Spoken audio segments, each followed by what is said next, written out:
En quête de sens, la chronique pour vivre en harmonie dans son milieu professionnel, avec Elodie.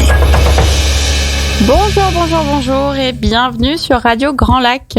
C'est Elodie et je suis ravie de vous retrouver aujourd'hui pour ma chronique En quête de sens, émission dans laquelle, vous le savez, nous parlons de la quête de sens et d'épanouissement au travail, mais pas que, car je suis convaincue que l'équilibre entre notre vie pro et notre vie perso est l'une des clés pour être épanoui dans sa vie.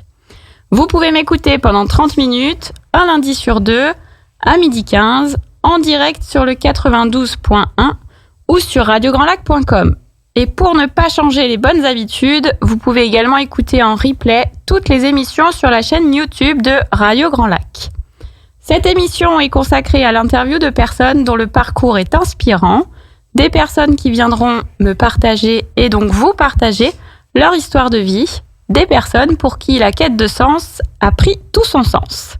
Et aujourd'hui, j'ai la joie d'accueillir Anne Schott. Anne Schott est ancienne directrice, a été directrice de l'association OSV et elle s'est reconvertie pour aujourd'hui accompagner les entreprises et les collectivités dans l'agencement, il était dur celui-là, la décoration et toutes les autres problématiques liées aux locaux professionnels, mais en proposant des solutions qui améliorent esthétiquement et fonctionnellement les espaces de travail pour ainsi contribuer au bien-être des collaborateurs. Bonjour Anne. Bonjour. Comment vas-tu ? Ça va bien, merci de m'accueillir. Merci à toi d'être là. Je t'ai présenté vraiment très rapidement. Est-ce que tu peux nous en dire un petit peu plus sur qui tu es et surtout sur ton parcours ? Oui, alors donc moi j'ai effectivement avant de me reconvertir, je travaillais au sein de l'association OSV, comme tu l'as dit, donc Outdoor Sports Valley, qui regroupe les entreprises de l'industrie outdoor sur le territoire et sur la région et même au niveau national. J'ai travaillé pendant 10 ans là-bas et les 3 dernières années du coup à la direction et donc à un moment où j'ai vraiment aussi essayé de travailler sur le côté RH, bien-être des collaborateurs, etc. puisque j'avais sous ma responsabilité une équipe de 15 personnes. Et puis arrive finalement changement dans ma vie, j'ai un petit bébé qui arrive et puis voilà, j'avais aussi fait le tour au bout de 10 ans, j'avais envie de voir autre chose, j'avais envie de plus de créativité aussi dans ma vie et donc je décide de me reconvertir dans la décoration d'intérieur et de fil en aiguille, j'en arrive à finalement accompagner les entreprises puisque c'est ce que je faisais déjà à OSV. Donc ça a été assez naturel finalement de revenir à ça et donc accompagner les entreprises vraiment dans toutes leurs problématiques liées aux locaux où je peux donc finalement exprimer ma créativité au travers de la décoration, mais aussi vraiment travailler sur des sujets plus stratégiques comme l'organisation interne, la communication interne, comment elle peut être justement finalement améliorée par la façon dont on va positionner les bureaux, etc. Et puis bien sûr améliorer le bien-être des collaborateurs aussi. Donc ton job, ta mission entre guillemets, c'est vraiment l'agencement, l'optimisation de l'espace. Mais ce qu'on entend, c'est que toi, tu as inclus dans ce concept-là toute la partie bien-être des collaborateurs. Comment, au travers de tes optimisations, de tes agencements, le collaborateur va pouvoir mieux vivre, avoir tu le disais, une meilleure communication. Tu parlais d'organisation, effectivement, peut-être comment les services peuvent être organisés pour que ça se passe au mieux. Donc il y a vraiment toute cette prise en compte de l'individu qui est important dans ce que tu proposes aux entreprises. Oui, exactement. Pour moi, ça n'avait pas de sens justement d'aller aider les entreprises dans leurs problématiques de locaux en disant simplement on va mettre un mur bleu ou mettre un peu de bois ici. Pour moi, c'était vraiment incohérent dans mon projet. Mon objectif, c'était vraiment justement de pouvoir changer les choses dans le milieu de l'entreprise et le Covid a déjà bouleversé beaucoup de choses. Aujourd'hui, on est sur des modes de travail qui sont beaucoup plus hybrides. On a besoin aussi de fidéliser le collaborateur. On a besoin de faire en sorte qu'il se sente bien au bureau. C'est une demande qui est de plus en plus récurrente dans les entreprises. Et donc pour moi, c'était vraiment important à la fois de pouvoir accompagner le collaborateur, justement dans son bien-être, son confort de travail, etc. Mais aussi justement l'entreprise dans toutes ces problématiques-là. Et donc le dirigeant, puisque c'est pas forcément évident aujourd'hui d'avoir des locaux qui sont attractifs. Parfois on est locataire, on n'a pas toutes les possibilités. Et donc l'idée c'était vraiment d'aller dans ce sens-là et de prendre tout le monde en considération. Sur les projets sur lesquels je travaille, de manière générale, je vais travailler vraiment en collaboration avec les collaborateurs, avec les managers, avec le dirigeant, pour essayer de répondre finalement au mieux à tout le monde et que chacun se sente bien dans l'entreprise et que ça fonctionne au mieux. Ouais, il y a effectivement, moi j'entends les deux choses, c'est le collaborateur, comment on peut faire pour qu'il soit mieux dans son entreprise, ou en tout cas qu'il ait un environnement agréable, qui lui apporte toutes les conditions nécessaires. Mais j'imagine qu'effectivement, le dirigeant, enfin en tout cas l'équipe de dirigeants, de direction, ça doit pas être simple pour eux non plus de répondre à ces problématiques. Et donc toi, tu es là pour apporter une solution à tout le monde, entre guillemets, en prenant tout le monde en compte. Et tu me disais en off que ça passait notamment par aller rencontrer chaque collaborateur pour comprendre ses attentes, ses besoins et ses problématiques. Et j'imagine prendre aussi le temps avec les dirigeants pour qu'ils puissent aussi transmettre leurs attentes. Donc tout ça, tu le fais. Enfin, j'imagine que du coup, ça te prend du temps. C'est pas juste un projet de déco. Non, c'est pas juste un projet de déco. Alors ça dépend. Parfois, il y a des projets qui sont juste décoratifs, où il n'y a pas forcément tous ces enjeux en termes d'organisation et de communication interne. Mais effectivement, dans des projets où il y a ces enjeux-là, je vais vraiment travailler avec les collaborateurs, soit au travers d'un questionnaire. Alors ça va dépendre justement aussi de quel est l'objectif du projet et son envergure. Parfois, c'est juste un questionnaire. Parfois, ça peut être des entretiens individuels, ou ça peut aussi être des ateliers collectifs, où on va essayer vraiment d'emmener, au travers de techniques liées à l'intelligence collective, d'emmener les collaborateurs à trouver eux-mêmes des solutions. Parce qu'effectivement, pour le dirigeant, toucher aux espaces, c'est vraiment une position qui est hyper délicate, parce que chaque collaborateur est souvent très attaché à son bureau, à son espace, ou alors au contraire n'a pas du tout envie d'être à tel ou tel endroit. Et donc c'est vrai qu'avoir quelqu'un qui est neutre, qui vient se positionner là, et puis qui en plus va amener la petite cerise sur le gâteau, on va ajouter un petit espace détente ou une salle de créativité, ou améliorer esthétiquement les locaux. Du coup c'est sûr que ça aide tout le monde. Oui, ça aide tout le monde, et je pense que c'est quelque chose qui aujourd'hui est nécessaire. Comme tu le disais, avec le Covid, il y a beaucoup de choses qui ont changé dans la façon de travailler, dans ce qu'on attend de nos entreprises et inversement de nos collaborateurs. Et avec le télétravail qui s'est démocratisé, j'imagine qu'il faut arriver à remotiver ces salariés pour qu'ils viennent de nouveau travailler dans les locaux de l'entreprise. Donc j'imagine bien que tu dois avoir une sacrée place aux yeux de tout le monde, en fait, de ses collaborateurs et des dirigeants. Tu nous as parlé très rapidement du fait que tu étais directrice chez OSV. Et que finalement t'as choisi de te reconvertir, que t'étais partie dans de la décoration d'intérieur à la base.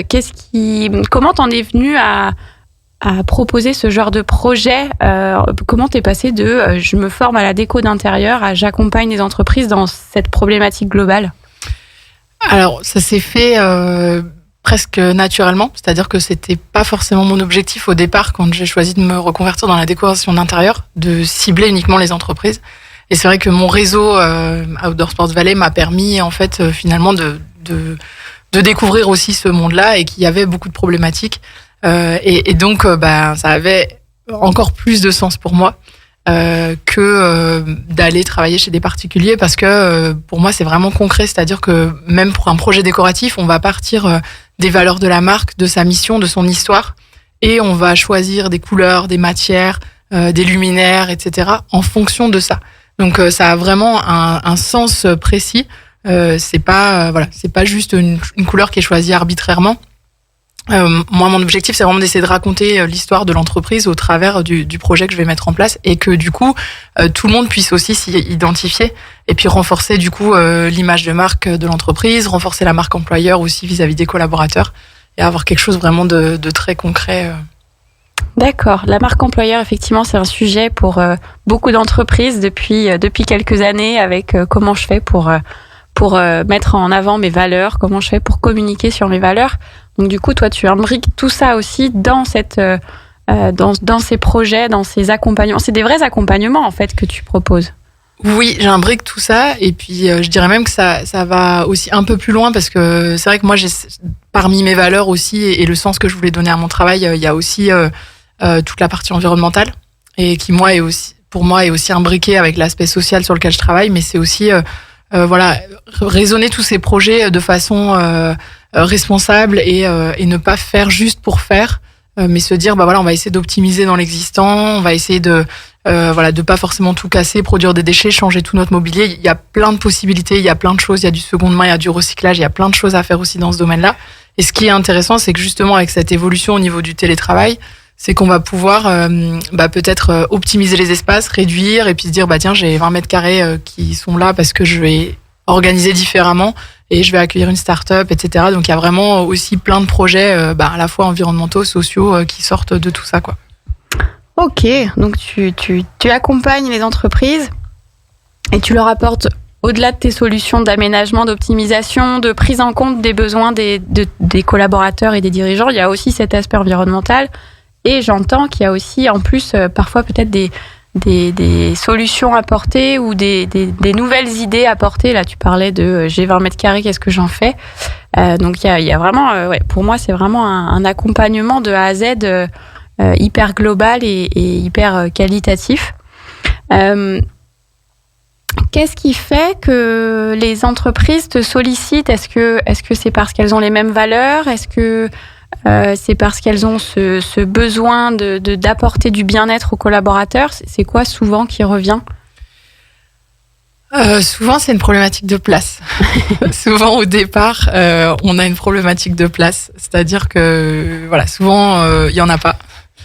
L'entreprise grandit, évolue et puis, comme dans plein d'entreprises, finalement, les gens sont arrivés au fur et à mesure et puis on en a mis un là et puis l'autre là et puis finalement, il y en a un qui se retrouve, excusez-moi l'expression, mais entre guillemets un peu au placard, il n'a pas de lumière, etc. Et en fait, souvent, ça part de là. Mais après, il y a aussi des projets vraiment de déménagement, donc qui sont liés aussi à la place, mais déménagement, donc ça va être vraiment des nouveaux locaux qu'on va avoir envie de redécorer, de décorer, de travailler vraiment à l'image de l'entreprise. Mais c'est vrai que souvent ça part de là ou alors d'une volonté des dirigeants de faire quelque chose de bien pour leurs collaborateurs, aussi pour les fidéliser. Ouais. C'est sûr que les fidéliser, là on rentre typiquement dans la marque employeur, dans l'image employeur, mais les fidéliser, c'est hyper important aujourd'hui. Ok, et alors du coup tu nous as parlé du fait que donc tu étais directrice, tu as choisi de te reconvertir, tu nous as parlé de l'arrivée de ton premier enfant, mais qu'est-ce qui a fait que tu as fait ce choix de te reconvertir ? Est-ce que il y a eu un manque de sens à un moment ? Est-ce que tu as eu besoin de retrouver du sens ? Est-ce qu'il y a eu d'autres choses ? Comment t'en es arrivé à te dire j'arrête et je me reconvertis, quel que soit le projet que tu avais derrière d'ailleurs ? Je pense qu'il y a effectivement une combinaison finalement de plusieurs éléments. C'est vrai que j'ai eu la chance de vivre l'expérience au sein de l'association Outdoor Sports Valley et c'était vraiment super. Mais j'avais passé 10 ans là-bas et pour moi j'avais fait le tour.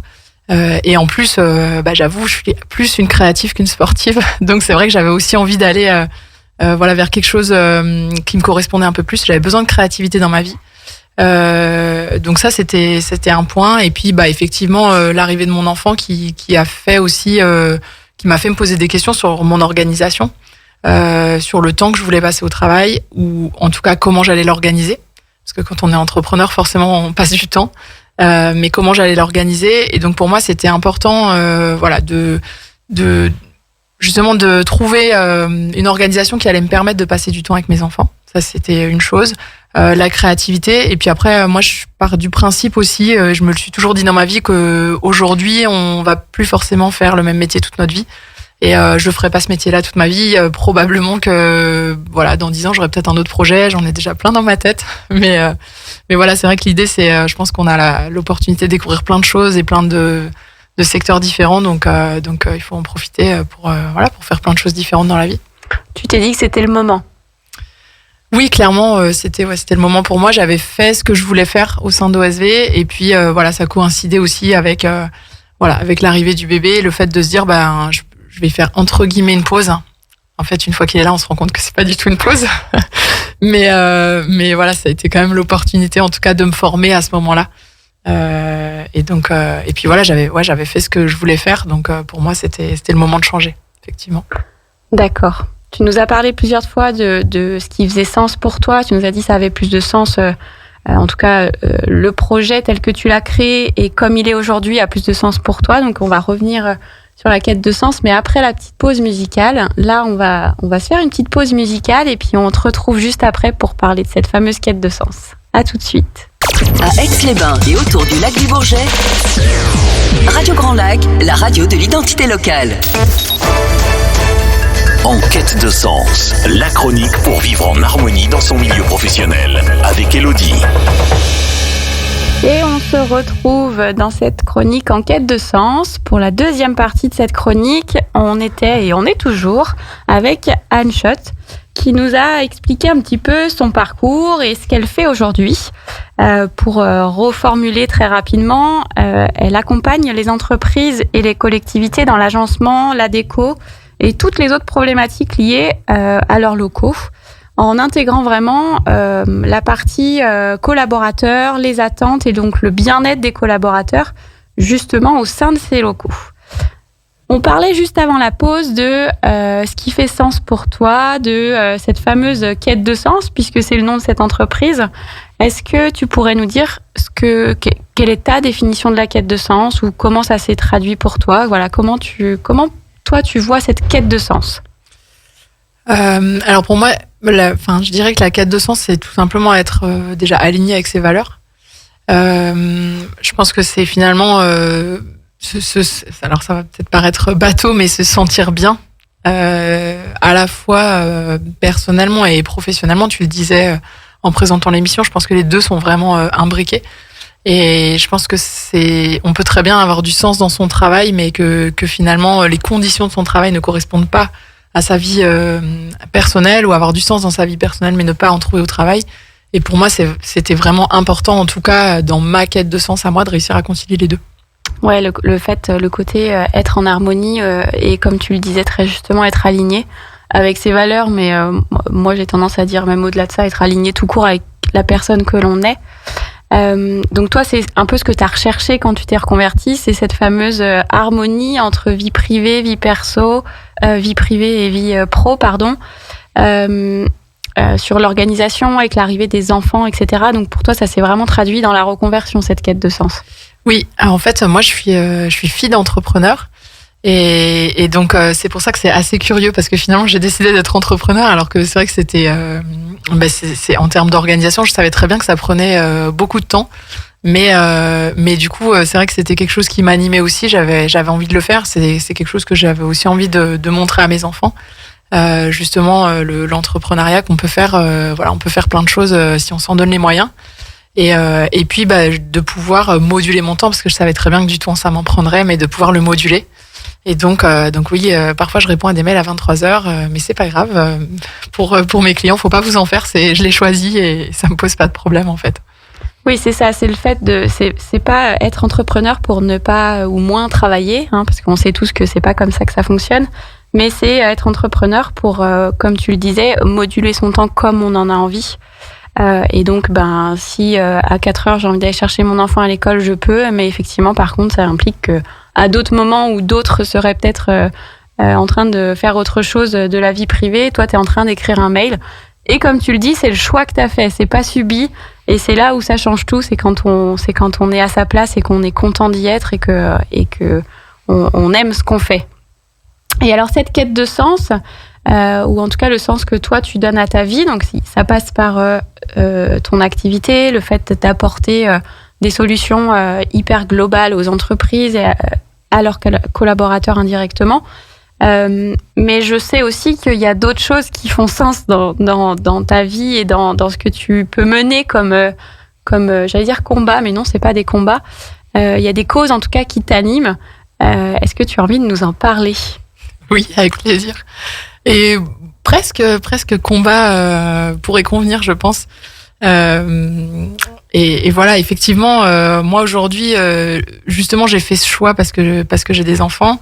Et donc, effectivement, en venant dans cette émission où on parle de la quête de sens, on pourrait se dire, c'est génial, elle arrive à concilier son temps privé et puis son temps pro. Voilà, profiter de ses enfants tout en ayant une activité épanouissante. Et oui, c'est super, mais parfois je vous cache pas que c'est hyper difficile. Parfois c'est difficile et notamment voilà, moi j'ai 2 enfants qui ont 3 ans et 1 an et demi, donc qui sont en bas âge, qui sont rapprochés. Je l'ai choisi aussi, hein, mais voilà, mais c'est difficile et c'est vrai que voilà, j'ai passé pas mal de temps à me plaindre. Et il y a un moment donné, je me suis dit quand même, je peux pas continuer à me plaindre comme ça. Et donc, du coup, il faut peut-être que je mette cette énergie justement à faire autre chose et à défendre vraiment ce que j'ai envie. Aujourd'hui, je sais pas forcément la forme que ça prendra, mais en tout cas, j'ai vraiment envie de faire évoluer les choses pour les femmes. J'ai envie de voilà qu'on entende aussi justement les charges qu'on a, même si on en parle déjà de plus en plus dans la société. Mais voilà, j'aimerais que le regard soit différent. J'aimerais que les choses soient prises de façon différente dans les entreprises, voilà, mais sur plein de niveaux.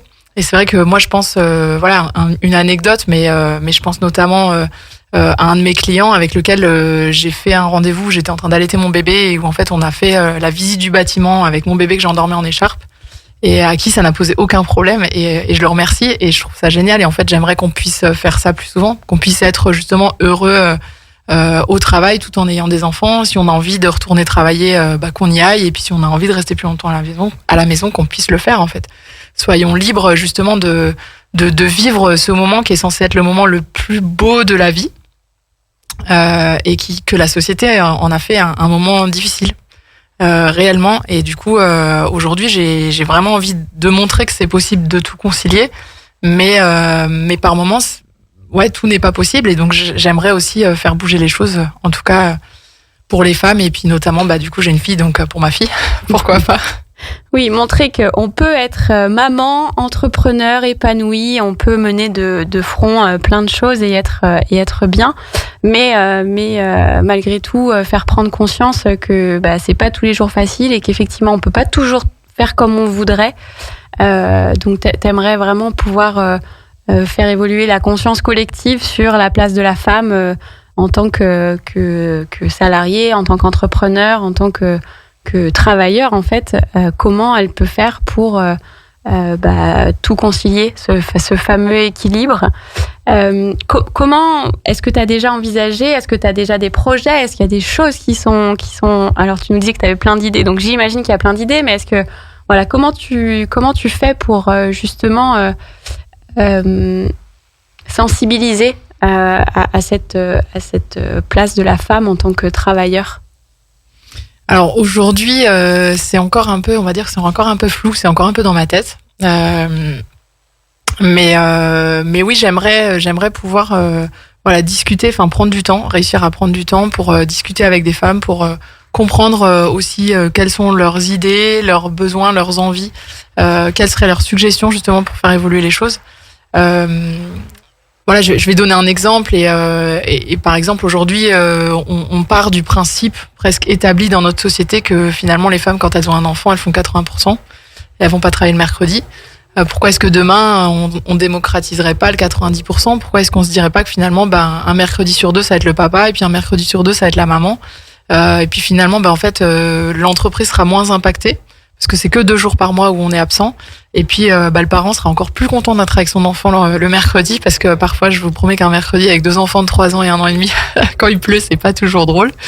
Donc voilà, si c'est que 2 par mois, ça serait top. Ça permettrait d'équilibrer les choses aussi. Je pense qu'il y a des choses qui peuvent passer par des lois, et il y a des choses qui peuvent passer aussi par de la communication, par voilà différentes voilà tout simplement peut-être donner des idées aussi, pousser les entreprises à proposer des aménagements différents finalement et voilà donc aujourd'hui je sais pas exactement effectivement comment ça va se traduire tout ça mais en tout cas c'est aussi pour ça que je suis là et ça commence peut-être avec une émission de radio et puis finalement ça va peut-être inspirer certaines personnes et puis pourquoi pas voilà imaginer un projet qui permettrait de proposer des choses concrètes qui permettraient de faire évoluer finalement la vision, la condition, la place des femmes dans notre société. Oui, encore une fois, c'est pas de faire une généralité, de proposer une seule solution, c'est vraiment d'aller voir tout ce qu'il est possible et faire peut-être, alors du cas par cas, dans les grandes lignes bien évidemment, mais effectivement de proposer des idées, de pouvoir en parler autour de soi. Moi, ce que j'entends, c'est côté pouvoir sensibiliser, faire prendre conscience déjà aux gens et aux entreprises que la femme, elle a toute sa place et que faut malgré tout arriver à lui proposer parfois des optimisations. Et puis même, du coup, en tant qu'entrepreneur, c'est pareil. On le disait, on peut moduler son temps comme on veut. Oui et non, parce qu'il y a aussi des jours où on a des rendez-vous hyper importants. Il y a aussi des jours où on peut pas se permettre de faire comme on voudrait exactement. Et donc, c'est comment je fais pour avancer en tant qu'entrepreneur, maman, voilà. C'est tout ça, ce combat que tu disais. Pourquoi tu disais qu'on pouvait peut-être appeler ça que combat quand même ? Ah, ça y est, je sèche. Voilà. Pourquoi ? Parce que c'est quelque chose qui m'anime vraiment, parce que je pense qu'aujourd'hui il y a vraiment des choses à faire bouger, et je pense que on est loin de là où on devrait être dans notre société. En fait, on est dans une économie, une société qui est développée, et en fait il y a encore des choses qui, selon moi, ne vont pas dans le sens de l'accompagnement du bien-être. J'en reviens au bien-être, finalement. Je travaille sur le bien-être des collaborateurs et des dirigeants, mais on revient au bien-être des femmes. Voilà, ne serait-ce que l'accompagnement à l'arrivée d'un enfant, etc. Mais en fait, ça va au-delà de ça. Comme tu le disais, finalement, c'est pas juste de se dire il y a un seul combat et une seule réponse. Aujourd'hui, je pense qu'il y a plein de choses qui sont pas prises en compte. Et pour lesquelles on pourrait mieux accompagner les femmes, que ce soit une femme qui vient d'avoir un enfant, et puis une femme qui allaite, qui veut retourner au travail et qui allaite, mais ça peut aussi être une femme qui est en parcours de PMA, ça peut aussi être une femme qui veut pas d'enfant, et qu'en fait on va stigmatiser et puis se dire mais tu crois qu'elle va bientôt faire un enfant, etc. et machin. Enfin, en fait, c'est à un moment donné justement comment libérer tout ça, comment accompagner les femmes avec leurs choix, leurs envies. Et donc la solution, je l'ai pas toute faite. Et encore une fois, je pense que c'est quelque chose qu'il faut faire collectivement. Moi, je suis très pour l'intelligence collective. Je pense que c'est la meilleure manière de fonctionner. C'est ce que j'utilise dans mon travail. Et du coup, probablement que c'est un projet pour lequel j'aimerais utiliser ça aussi.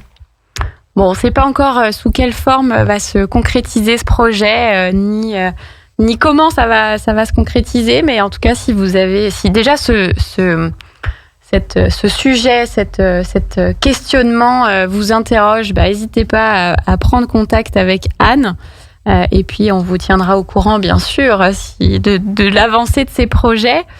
Du coup, pour terminer, je vais juste rappeler quand même que tout ce qu'on a dit tournait beaucoup autour du bien-être de la personne, que ce soit le collaborateur, que ce soit le dirigeant, que ce soit un homme, que ce soit une femme. Il y a vraiment ça qui t'anime au quotidien, le bien-être de l'individu en tant que personne.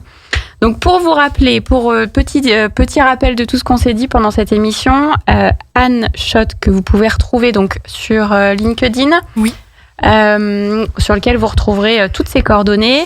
Si vous êtes sensible à la place de la femme dans le travail, vous pouvez la contacter. Mais si vous avez plutôt besoin d'optimisation d'espace, d'agencement ou toute autre problématique liée à vos locaux, vous pouvez également la contacter. Elle propose donc des accompagnements et des solutions qui vont améliorer les espaces de travail, mais en prenant en compte le bien-être des collaborateurs, le mieux-être même des collaborateurs. Donc, n'hésitez pas à contacter Anne. Merci Anne d'être venue. Merci beaucoup. À bientôt. Et pour tous ceux qui nous écoutez, vous pouvez rester donc bien sûr sur Radio Grand Lac. Vous retrouvez comme d'habitude à 13h Anne et l'épicerie culturelle du territoire. Et à 18h, vous retrouvez la nouvelle émission de sport qui s'appelle 9 de 1 Partez. Je vous souhaite une belle journée.